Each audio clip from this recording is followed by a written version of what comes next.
അലീന ഗർഭിണി. അലീന ഒരമ്മയായി. അതെ, ഇതെങ്ങനെ സംഭവിച്ചു, അലീനയ്ക്ക് ഇതെങ്ങനെ സംഭവിച്ചു എന്നുള്ളതാണ് ഇന്നിവിടെ ചർച്ച ചെയ്യാനുള്ളത്. അതിനെപ്പറ്റി ആണ് വിശദീകരിക്കാനുള്ളത്. മനുവിൻ്റെ കുഞ്ഞിൻ്റെ അമ്മയൊക്കെയാണ് അലീന. അവർ വിവാഹിതരാകും മുമ്പേ വൈജിക്ക് പറ്റിയ അതേ അബദ്ധം അലീനയ്ക്കും പറ്റുന്നു. ഇതെങ്ങനെ സംഭവിച്ചു എന്നാൽ, സ്റ്റാലിനിയുടെ വീട്ടിൽ ഒരു ദിവസം മനു അലീനയെ കാണാൻ ഒളിച്ചു വരികയാണ് ചെയ്യുന്നത്. ആരും കാണാതെ അലീനയുടെ മുറിയിൽ കയറി മനു. അങ്ങനെ ഒരു നിമിഷത്തെ ഒരു അബദ്ധത്തിൽ അവർ എല്ലാ രീതിയിലും ഒന്നാവുകയാണ് ചെയ്യുന്നത്.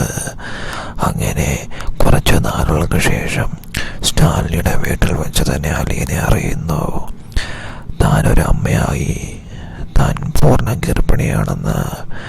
അങ്ങനെ എല്ലാവർക്കും മുൻപിൽ അലീന